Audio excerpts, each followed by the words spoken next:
শঙ্করলাল দিগ্বিজয়ী পণ্ডিত, শানিত তার বুদ্ধি।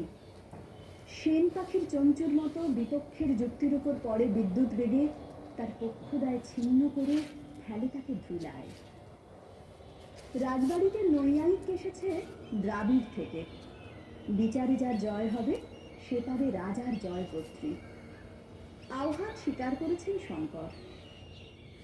এমন সময় চোখে পড়ল পাগড়ি তার মলিন। গেলেন রংরেজির ঘরে। কুসুম ফুলের ক্ষেত, মেহেদি বেড়ায় ঘেরা।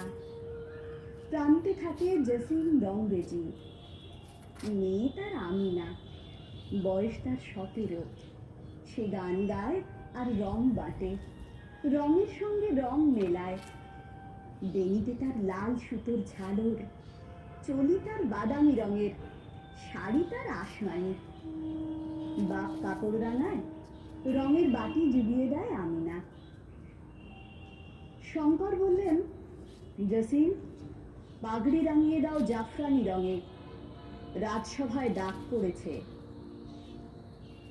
কুলকুল করে জল আসে নালা বেয়ে কুসুম ফুলের ক্ষেতে। আমিনা পাগড়ি ধুতে গেল নালার ধারে তুঁত গাছের ছায়ায় বসে। ফাগুনের রৌদ্র ঝলক দেয় জলে, ঘুঘু ডাকে দূরে রাম বাগানে। ধোয়ার কাজ হলো, প্রহর গেল কেটে। পাগড়ি যখন বিছিয়ে দিলে ঘাসের পরে, রংরেজিনী দেখলে তারই কোণে লেখা আছে একটি শ্লোকের একটি চরণ। তোমার শ্রীপদ মোর ললাটে বিরাজে। বসে বসে ভাবলো অনেকক্ষণ। ঘুঘু ডাকতে লাগলো আমের ডালে। রঙিন সুতো ঘরের থেকে এনে আর এক চরণ লিখে দিলে, পরশ পাইনি তাই হৃদয়ের মাঝে। তোমার শ্রীপদ মোর ললাটে বিরাজে, পরশ পাইনি তাই হৃদয়ের মাঝে। দুদিন গেল কেটে। শঙ্কর এলো রংরেজির ঘরে। শুধালো, পাগড়িতে কার হাতের লেখা? জসিমের ভয় লাগলো মনে।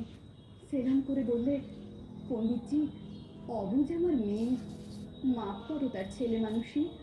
চলে যাও রাজসভায়, সেখানে লেখা কেউ দেখবে না, কেউ পড়বে না।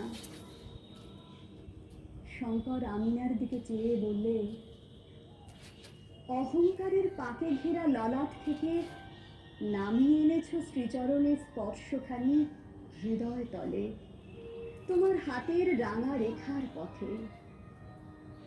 রাজবাড়ির পথ আমার হারিয়ে গেল, আর পাবো না খুঁজে।